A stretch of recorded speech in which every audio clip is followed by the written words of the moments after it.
Every system reaches a point where fixing it makes things worse. Not immediately, not obviously, not all at once, but gradually.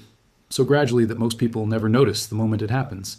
Because systems don't fail when they collapse. They fail earlier. They fail quietly. They fail the moment repair stops improving reality and starts protecting the system itself. At first, problems feel manageable. A slowdown is explained. A disruption is blamed. A reform is promised. A solution is announced. Each solution buys time, and time creates confidence. Confidence creates belief. Belief creates denial. Because when a system survives stress, people assume it will survive indefinitely. They confuse endurance with strength, but endurance is not strength. Endurance is inertia. A healthy system responds to pressure by correcting itself. An unhealthy system responds to pressure by disguising damage. And there is a specific moment, a moment almost no one recognizes, when fixes stop restoring balance and start distorting reality. That moment is when the system becomes unfixable. From that point forward, every attempt to fix the system deepens the underlying problem. But no system ever admits that, because admitting it would require acknowledging something unbearable, that the system itself is flawed, and systems are designed to defend themselves. When a system can still be fixed, leaders argue about trade-offs, hard decisions, visible sacrifices, real consequences. But once a system cannot be fixed anymore, the nature of decisions changes completely. Leaders stop asking what works. They start asking what delays consequences. Time becomes the objective, not truth, not fairness, not sustainability. Time. Every decision becomes temporary. Every policy becomes necessary. Every failure becomes justification for more intervention. Urgency becomes permanent. And permanent urgency shuts down questioning. When everything is an emergency, nothing can be debated. This is the first unmistakable sign that a system has crossed the line. Once unfixable, complexity explodes. Rules multiply, exceptions stack, processes become layered, oversight fragments, responsibility dissolves. No one can explain the system end to end anymore. And that is not a bug. It is a shield. Complexity protects broken systems because people don't resist what they cannot understand. They defer. They trust. They disengage. And disengagement allows decay to continue uninterrupted. At this stage, the system still looks powerful. Institutions still function. Infrastructure still exists. Transactions still happen. On the surface, everything appears intact, but internally the system is hollow because it no longer responds to reality. It responds to fear. Fear of instability. Fear of exposure. Fear of losing control. And fear always produces the same behavior. Overmanagement. When a system can't be fixed anymore, intervention becomes constant. Nothing is allowed to fail. Every weakness is patched. Every loss is absorbed. Every risk is neutralized. Failure is not eliminated. It is postponed. And postponed failure does not disappear. It accumulates. Pressure builds. Distortions deepen. Fragility increases. The system becomes brittle, not because it lacks power, but because it lacks flexibility. Healthy systems bend. Unfixable systems stiffen. They resist change because change would expose weakness. And resistance guarantees collapse will be sharper when it finally comes.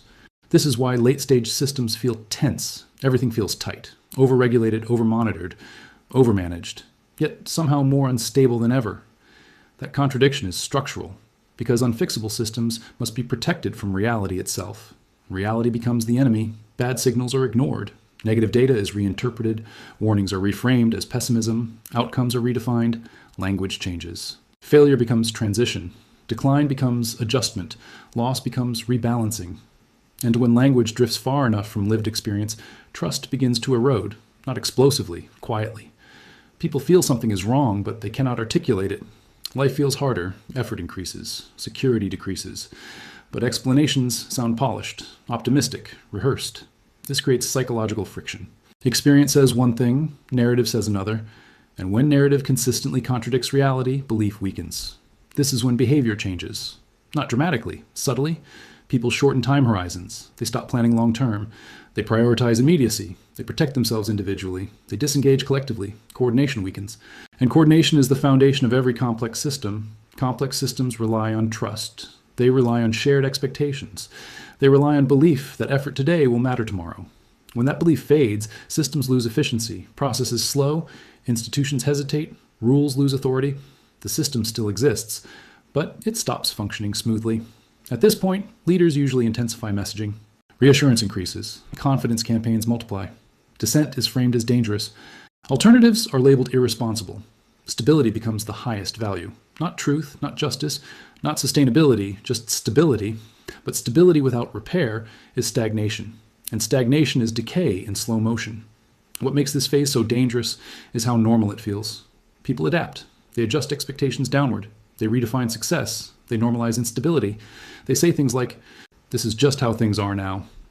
That sentence marks the point of no return, because once decline is accepted as permanent, systems stop trying to improve. They focus only on survival.